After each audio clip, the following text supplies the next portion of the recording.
నాసిరకం మద్యం దుకాణాలు వీళ్ళవే, మ్యానుఫ్యాక్చరింగ్ వీళ్లే, డిస్ట్రిబ్యూషన్ వీళ్లే. ఒక తెలంగాణ మనకు వ్యత్యాసం చూస్తే 18,000 కోట్ల రూపాయలు వ్యత్యాసం వచ్చింది ఆదాయంలో. అంటే 18,000 కోట్లు నష్టం వచ్చింది.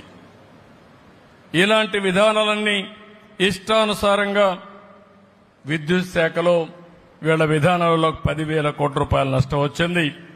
పోలవరం మునిగిపోయే పరిస్థితి వచ్చింది. అమరావతి ఆస్తి ఆవిరైపోయే పరిస్థితికి వచ్చింది. ఇంకో పక్క ఆదాయం బాగా తగ్గింది, అప్పులు పెరిగాయి. ఇవన్నీ కూడా వాళ్ళ యొక్క అక్రమ ఆస్తుల్ని పెంచుకున్నారు తప్ప ప్రజా ఆస్తులు పెంచిన సందర్భాలు కూడా లేవు. నేను 10 ఎలక్షన్లు రన్ చేశాను.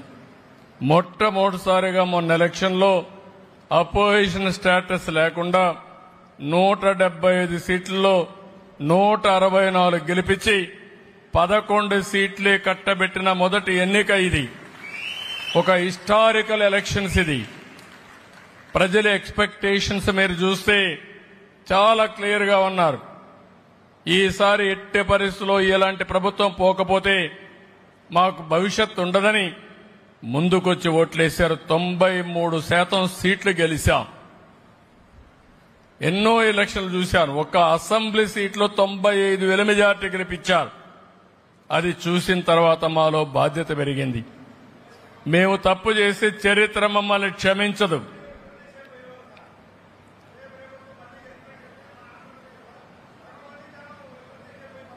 మా తమ్ముడు చెప్పినట్టు నిర్ణయించుకున్నారు.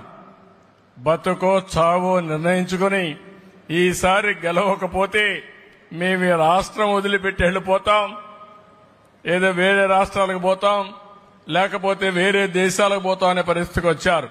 అందుకే వేరే దేశాల్లో ఉండేవాళ్లు, వేరే రాష్ట్రాల్లో ఉండేవాళ్లు లక్షల రూపాయలు ఖర్చు పెట్టుకుని ఎన్నికల్లో వచ్చి పనిచేశారంటే అది ఆనాటి ప్రభుత్వం యొక్క ఘనత, ఆ ప్రభుత్వంపై నుండే వ్యతిరేకత అని చెప్పి కూడా నేను మీకు తెలియజేస్తున్నా. ఇలాంటివన్నీ చాలా జరిగాయి. ఏదేమైనా మళ్లీ మాట్లాడుకుందాం. నేను ఒకటే మిమ్మల్ని కోరుతున్నా,